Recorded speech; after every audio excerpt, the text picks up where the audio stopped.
Assalamualaikum warahmatullahi wabarakatuh. Hello everyone, my name is Razia bint Rahim. Today I'm going to present to you my second report, which is Newton's law of motion. So this is the content for this entire experiment. First, I'm going to present to you the objective of this experiment.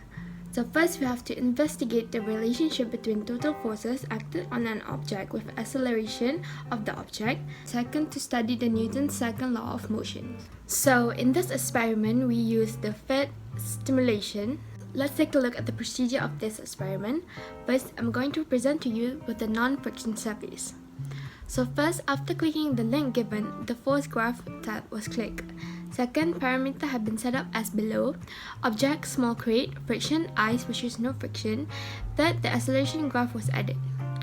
Third, the force applied for the first data has been set to F applied, which is 500 Newton. Fourth, play button was clicked to begin the experiment.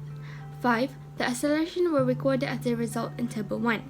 6. The reset all button was clicked for a second reading. 7. The step above was repeated 2 times for each data. So next we have the friction surface. So first of all, after clicking the link given, the force graph tab was clicked. Second, the parameter setting was set to object, small crate, friction, wood. Third, the acceleration button was clicked to add the acceleration graph.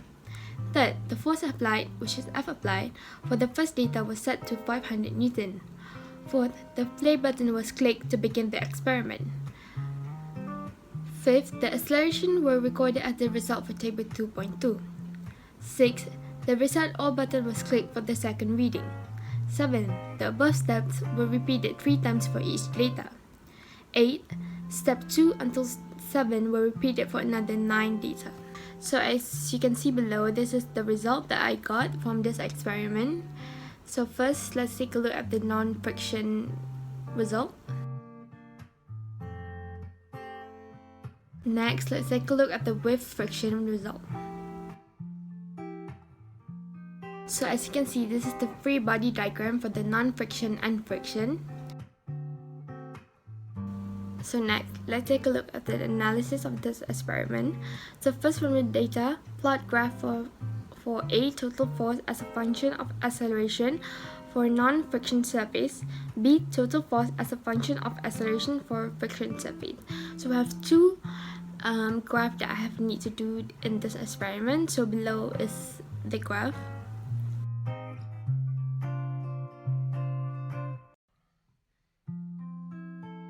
For the second question, from both graphs states the relationship between the total force with the acceleration of the object. So the total force and the acceleration of the object is directly proportional. So for the third question, does the graph obey Newton's second law of motion? Explain. So my answer is yes. This is because in the Newton's second law, it is stated that the net force and the acceleration is directly proportional, which means that the graph is a straight line graph with a positive gradient. So for the fourth question, which is determine the gradients of slope of the graph. What do the gradients represent? Explain. So below is my calculation for the graph. So for the friction graph, I got 0.00883. Meanwhile, for the non-friction graph, for the gradient, I got 0.00167. What does this gradient represent? So the gradient in the graph explains the mass of the object. The greater the mass, the greater force that needed to accelerate the object. The fifth question, using Newton's second law of motion, proved that the coefficient of kinetic friction between the small crate and the wood surface is 0.3. So below is my calculation. So as you can see, I got 0.3. So let's take a look at the discussion for this experiment. So first, discussion is to investigate the relationship between total forces acted on an object with acceleration of the object. First thing first, force is an act of pushing or pulling an object, meanwhile acceleration, A, is defined as a change in velocity, which the change in its magnitude or direction or both. In Newton's second law, which is F equals to ma, the force that is used in the equation below is net force, which is the vector sum of all forces, and it is shown that it is directly proportional with the acceleration of the object. If the force is increasing, the acceleration of the object is also increases. The mass of the object is not increasing when the object is accelerating, so the force and the acceleration is directly proportional. So the second discussion that I have, which is to study the Newton's second law of motion. So as you can see below is the Newton's second law.